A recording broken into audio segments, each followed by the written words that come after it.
Mesdames et messieurs, cher public, au nom de l'équipe du Grand Théâtre de Genève, je vous souhaite la bienvenue à l'occasion de cette dernière première de l'année 2015. C'est notre dernière première avant qu'on va quitter à la mi-janvier cette belle maison pour présenter nos spectacles à un autre endroit dans la ville. Vous avez certainement suivi les événements de ces derniers jours, peu plaisantes et très difficiles pour nous, mais il y a une grande activité ici à Genève de tous les acteurs dans la culture, notamment aussi sur les métiers artistiques. Et nous avons décidé de nous déclarer absolument solidaires avec eux. C'est pour ça je suis très heureux que les deux dames à mes côtés, Madame Christine Ferrier, qui est la présidente du Rassemblement des artistes et acteurs culturels genevois, et Madame Barbara Djongo, qui est la représentante du mouvement Culture Lutte, de vous adresser quelques mots, avant ce spectacle. Nous trouvons c'est très important que notre combat, nos activités pour maintenir les bonnes conditions qu'on a trouvées jusqu'à présent à Genève, aussi pour l'avenir. Et j'ai le plaisir de passer la parole à Madame Djongo. Merci. Bonsoir.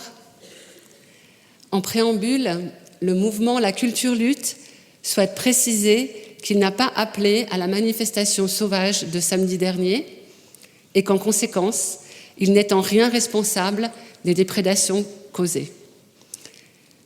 Le conseil municipal en ville de Genève a voté le 14 décembre dernier des coupes budgétaires, linéaires et indiscriminées dans le domaine de la culture pour un montant de 2,5 millions de francs. Ce n'est bien sûr pas la première fois que la culture est attaquée dans des discussions budgétaires, mais jamais ces coupes n'ont été aussi massives, mettant en danger le fragile équilibre de notre paysage culturel genevois. De plus, comble d'ironie, elles ont été décidées alors même que notre gouvernement communal présentait un budget excédentaire. Toutes les disciplines sont concernées, de même que des structures très diverses qui vont d'institutions établies comme l'Orchestre de la Suisse romande, la Comédie de Genève ou le MAMCO, à des compagnies indépendantes de danse, de théâtre, à des chorales.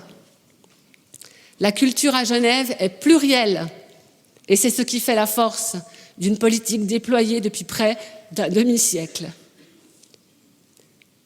Il n'y a pas de culture off d'un côté et de culture institutionnelle de l'autre.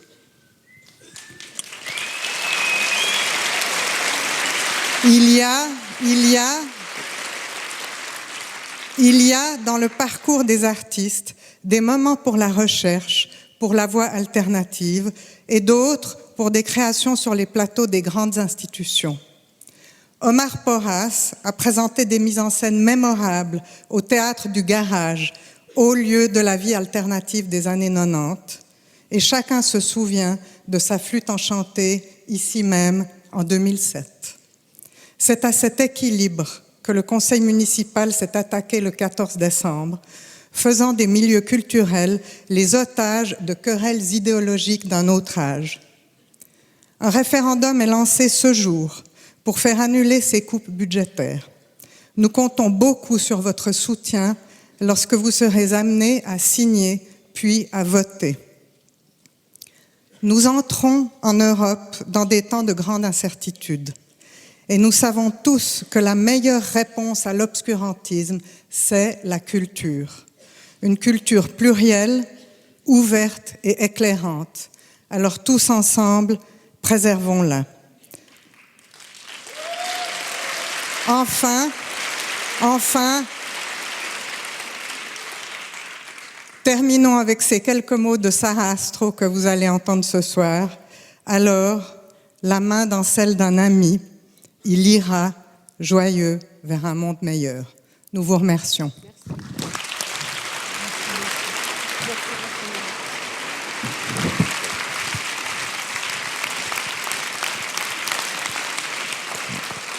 Et maintenant, mesdames et messieurs, nous vous souhaitons une excellente soirée ici avec notre dernière production de l'année civile 2015 avec notre production de la flûte enchantée. On est très heureux que vous soyez là ce soir.